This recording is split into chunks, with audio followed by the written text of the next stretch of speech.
I'm totally on top of this. Pilot light shining bright.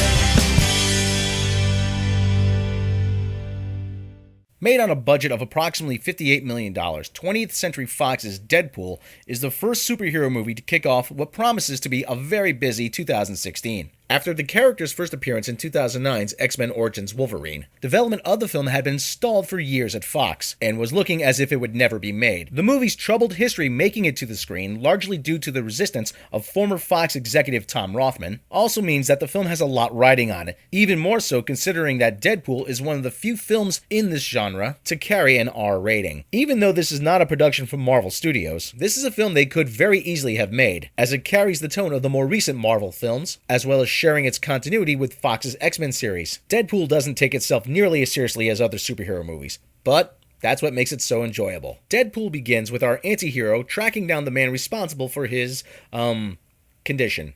After the first action sequence, Deadpool, aka Wade Wilson, recounts the events of 2 years prior. The story of these events are told by way of a fourth-wall-breaking narrative. When Wilson learns he has terminal cancer, he runs across a man referred to as Agent Smith, who offers him a chance at a cure. Things don't quite work out, and as anyone could imagine, Wade Wilson is not happy with the end results. There really is nobody else who can play Deadpool other than Ryan Reynolds. Along with director Tim Miller, Reynolds is having an absolute ball as the titular Merc with a mouth, and it shows every second. The quick banter and fourth wall breaking showcase just how adept he is in this role. Deadpool's signature fourth wall breaking is done remarkably well, and helps keep the film and the audience on its toes. The film also takes some well-earned stabs at the previous incarnation of Deadpool on screen, and has some fun with Reynolds' previous superhero role of Green Lantern. Ed Skrein plays the quote-unquote British villain Ajax/Francis, who is cast as the archetypical bad guy with an accent, which is really the whole idea. Gina Carano plays Angel Dust, the henchwoman who serves as Francis's muscle and enforcer. Brianna Hildebrand as Negasonic Teenage Warhead, and Stefan Kapicic as Colossus serve to counterbalance Deadpool's anti-hero nature. Colossus being the hero who is trying to make Deadpool seek a higher purpose and join the X-Men, and Hildebrand's character standing in for the disaffected millennial audience who think they are too cool and too cynical for Deadpool's humor,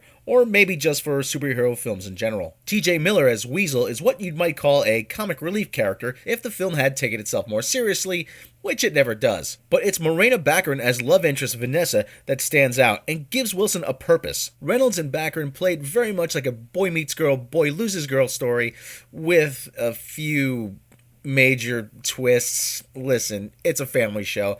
I'm not going to get into it here. Go see the movie, trust me. One of the more enjoyable bit players is Karan Sony's cab driver Dopinder, whose interaction with Deadpool helps move the story from the first act to the start of the third. With a screenplay written by Rhett Reese and Paul Wernick, Deadpool makes excellent use of the tools it's given. Even though the film was made on a veritable shoestring compared to other superhero movies, the film never looks overtly cheap. Early on, the film plants itself in the X-Men universe, with several nods to the other characters in those films. Apart from one big set-piece moment in the film, and make no mistake about it, that is a SHIELD helicarrier. The majority of the film takes place in very organic urban environments. And even though this might just appear to be a slightly different take on the superhero movie genre, there is an honest-to-goodness story just beneath the surface. And that story has a lot of heart. How does one's outward appearance affect their self-confidence? What does it mean to be a hero? Is something that's very refreshing to see in a movie of this nature. Director Tim Miller, unlike other directors previously at Fox, has fully embraced the source material. The end result is a film that not only brings to life one of Marvel's longtime fan favorites, but is also one of the most faithful page-to-screen adaptations